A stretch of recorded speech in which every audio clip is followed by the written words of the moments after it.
Okay, grade 11s, let's specifically look at depreciation within 625, and that is your adjustment number 13. So I'm just going to look at them each individually. It's the last three bullets where they mention depreciation for your three different assets.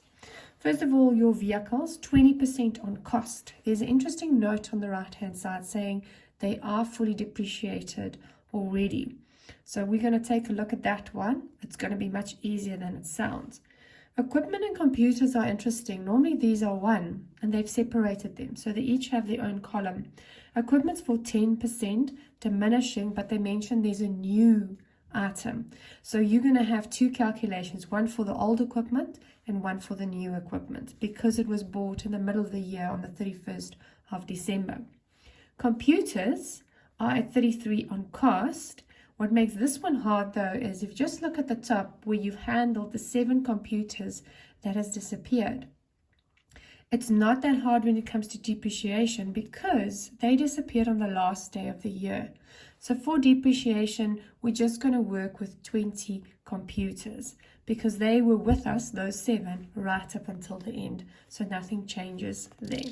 So let's start with the vehicles and let's take a look in your trial balance what the amounts are here. So I'm going to look at these two, the 930 and the 929. I've written them down already separately on the notes here. So first of all, for vehicles, the cost price is 930. Your negative asset accumulated depreciation is 929, which is a 3 Rand difference between the amounts. Why 3 Rand? Because there's 3 vehicles and each of them has to be worth 1 Rand. So at the end of the day, if you have to calculate an additional 20% on the 930, you can't. There's absolutely nothing to calculate. So if I go to my answer and I look at note 3, let me show you what's going on here. We're looking at the blue section. Actually, they were 3 Rand. That's the carrying value at the beginning of the year. We did end up selling or, well, crashed one of the cars. So that's the 1 Rand that's in our movements. But there's a 0 depreciation. Nothing depreciated any further. It will end up as a value of 2 Rand because the 2 vehicles that I still have is still worth 1 Rand each. So that's the easy one. That's specifically referring to depreciation. Okay, so let's go to the next one, which is equipment. Just going to start on a different color here. So when we go to equipment, we've got a balance in our trial balance stating that it's sitting at 355,000 currently. But if you read the sentence carefully, that new one that you bought is in there. So before you can work out the depreciation for the old equipment, you need to remove the new one. Why are we removing the new one? Because the new one is only a few months old and we cannot use the same calculation. So the old equipment that's been around for 12 months is worth 292,000. So my calculation, and you note old, please write old always so that I can know which one you're busy with. The cost price of the old ones were 292,000. There was depreciation on that. If you look in your trial balance, that 233 has got to do with the 292. You can even look at it this way. That had nothing to do with the 63 because it's never had depreciation. So whilst the 63 was inside there, your calculation would have been wrong. So this depreciation, your trial balance, relates to the old ones that's been there for 12 months.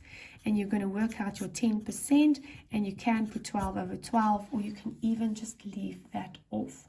And your answer for the old ones will be 5,900. That's the depreciation on the old equipment. The new one, make a note while you're doing this that you're busy with the new one. It's much easier. You just take the 63 and you count the months, how old it is. You're going to start, because we bought the new one, if I remember correctly, on the 31st of December. So that leaves us with January and February. So this new one is only 2 months old. same percentage, 10%, and we're going to work out that it comes to 1,050. So if I take these two amounts, the 5,900 and the 1,050, I have my total for my depreciation on my equipment, which is 6,950. I'd like to show you again what it looks like in your answer. So now we're looking at green.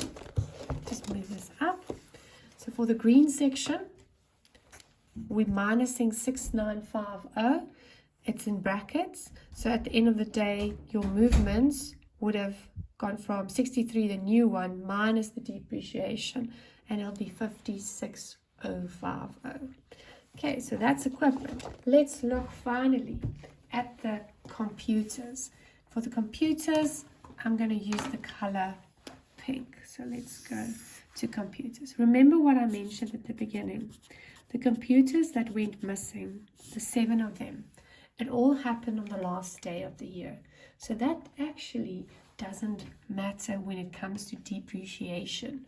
So what we're going to do is we're just going to take, there is 240, it's on cost price, so we don't have to minus any accumulated depreciation, and we're going to work out. Now be careful with 33.1/3.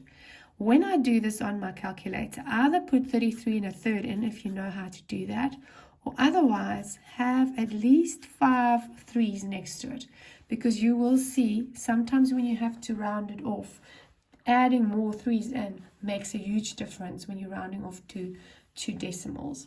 And it's going to be for 12 months. Like I said, they were all there until the 28th of February, and your answer will be 80,000. Quite simplified. So there we go. What does it look like in my answers?